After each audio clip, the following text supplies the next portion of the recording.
This will show you how to get CyberTracker and KoboToolbox working together. To begin with, create an account on KoboToolbox. You can do that pretty easily on KoboToolbox.org. Create an account, and that gives you account credentials which you can use to connect. After you connect, it shows you a screen something like this, and at this point you can click on this button and create a new form. In this case, I'm going to say build from scratch. There are other options here. More advanced users may upload an XLS form that they've crafted specifically that maybe uses some of the CyberTracker extensions. But in the meantime, I'm just going to do the simplest case, which will be build from scratch. I'll enter a project name, and under sector, I'm going to select environment, and country, I'll enter United States. So create project. Now what it's showing me here is an empty form, and I need to add questions to it. These are questions that I want to ask the user. I'll begin by adding a geo point. This point gets the GPS location, so I'm just going to call it location. There's no need to be more specific. And then I'll add a question called select one. Select one is sort of a single select list, and I'll call this animal. And I'm going to enter rhino, lion, and elephant. Now I'm interested in their behavior, so I'm going to add a multi-select question, select many, and I'll call this behavior. And under behaviors, I'll say running, walking, resting, eating. So I have four behaviors here. This is a multi-select. Next, I'll add a note. This is a text question, and the text will just be note. In this case, I'm going to do something a little more advanced. There's a gear option here, so I'll click on the gear, and it will show me more options about this question type. And under appearance, I'm going to go and select multi-line to get a multi-selection list. Then once I'm done, I'm going to click save.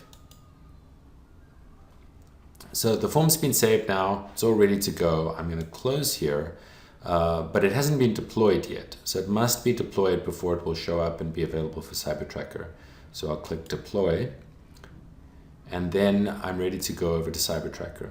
This is the user interface that CyberTracker will show directly. It's very similar to the one that will appear on the phone on your Android or iOS device.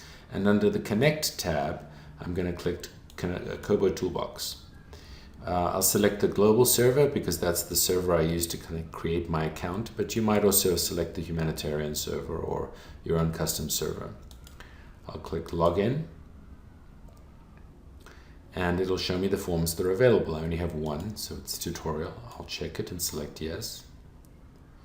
It will download and install it as a project. So here it is on the projects tab, and I'll click tutorial. So the tutorial is now running, and I can click new to create a new observation. It will begin by asking me my location. That's the location field I asked for. It's scanning the GPS, and it's found the location. Then I'll click next and ask for the animal type. So I'll select rhino, and then the behavior, I'll just say walking and eating, and then next, and I'll just call this this is a field note. So when that's done, instead of clicking next, the next button is converted to a save button because there are no more items. I can also click this middle button here, which gives me an index of all the things I've already entered. So I'm on the node screen, and I'll click save here. So now that I've saved an observation, you see it has a check mark next to it. That means it's ready to be submitted. If I were to collect a new observation, I'll click new. I'll wait for the GPS to complete, and then I'll just say next. Now, before, well, let's say I enter lion, but now I haven't finished the sighting, so I'm just going to say home. And you'll notice that because I haven't saved it, it says ... That means it's unsaved, and if I click submit now, it won't send it. but I still need to complete it. So I can just go back to it at any time, and this is the index. I can click on note, and I'll just say the note and save. So a very straightforward user interface, and that's how it works. When I'm done creating observations, I can click submit. But before that, let me just double check on the map to see if I can see where they are. So there are the two observations that I created, and I can zoom in. This is quite a sophisticated field map, and I can click on one of the items and I can see the data associated with it. At this point, I can click submit, and submit has a longer selection process. So because the data will be removed from the device after submission, it takes a little extra to get it submitted. So I hold down, you see, if I hold it down for a long time, then it will submit. Okay, now the data has gone back, it's no longer on the device, and I should be able to see it on the form here. I'm going to refresh and go to the data tab. And here are the two observations that I've collected, the lion and the rhino, and I can click on each of them and see what they were. There's the lion, and here's the rhino, eating and walking with the field note. Kobo also can show this on a map. Here are the 2 points on a field map, and much can be shown here in the same way. There are a few other features that are of interest on the device. To show them, let me go to the settings menu here. The settings allow me to change who I collect as. That's one option. But here's an interesting one, page mode. So if I uncheck page mode is 1 page per question, then I get a different kind of data entry system. So if I click on new now, it's going to show all of the data entry on 1 page. And I can click on something like an animal, I can enter a behavior or more than 1 behaviors, and it all keeps showing on 1 screen, just like that. Another option is dark theme, which is quite a common thing that is supported for night mode and things of that kind. Once I'm done here, there may be other things that I want to do that are a higher level. For example, let me go back to the form.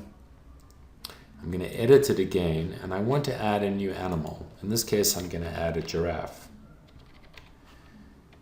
Now I save the form, and remember I must redeploy it in order for that to show up. So I'm going to click redeploy, and I will say OK. So it's redeployed the form, it's added a new version. This one has an extra animal. And here I come back to this thing, and you see there's a little twirly thing at the end of the tutorial. This is going to be the update. If I click on this, it will update. If I click on it, it'll say a new version is available. You want, in general, your users to be updating as soon as they can. So I'll just say yes, update now. So it's going to update, get the latest version, and it says the update is complete. Now I click on new, and then the animal, you'll see giraffe is available. And I can click OK there. So that's the gist of the general update system as well. The next thing to show is sharing. So I'm going to long press on tutorial, and in this case I can click on QR code. So what you're seeing here is a QR code. Someone else who also has CyberTracker can scan this code, and it will instantiate this tutorial project on their device. Notice the require login switch. So if I disable require login, that means that the token for the current session will be here. So it won't require any sort of login when you scan it. It'll just automatically load it on the other device. And once you're done, you can always delete. So delete project. The project will still be delete. I'll say yes, delete, and then we're back to the first state. Thanks for watching.